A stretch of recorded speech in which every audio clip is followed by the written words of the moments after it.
5 choses à faire pour mieux gérer ton budget en 2026. La première chose, ça va être de savoir exactement où part ton argent, notamment en utilisant des applications pour traquer cela ou bien un Excel ou plus simplement un carnet.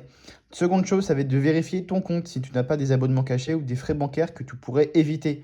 Et enfin, obtenir une carte à débit différé. Ainsi, tu peux traquer complètement tes dépenses et savoir ce que tu payes en temps réel.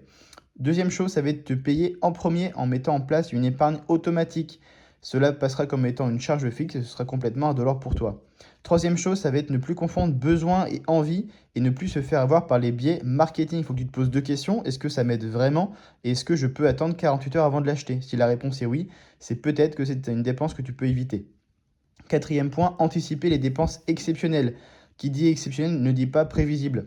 En effet, les vacances, ça revient tous les ans. Les cadeaux pour les amis ou pour toi, ça revient également tous les ans. Et la réparation, les casses, ça s'anticipe. Si jamais tu as une vieille voiture ou une vieille machine à laver, il faut que tu prévoies une épargne dédiée pour cela. Et il faut que tu évites en fait de solliciter un prêt, notamment les prêts conso revolving. Ça peut revenir assez cher très vite. Et enfin, dernier point, l'argent qui dort, il faut éviter ça absolument.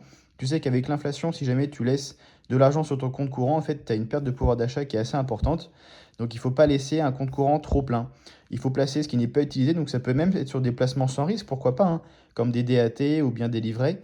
Mais en tous les cas, il faut éviter d'avoir un compte courant trop plein. Aujourd'hui, il y a 549 milliards qui dorment sur des livrets chez les Français. Ça fait environ 8200 euros par personne. Il faut absolument éviter tout ça en 2026. Allez, abonne-toi pour suivre la suite des aventures.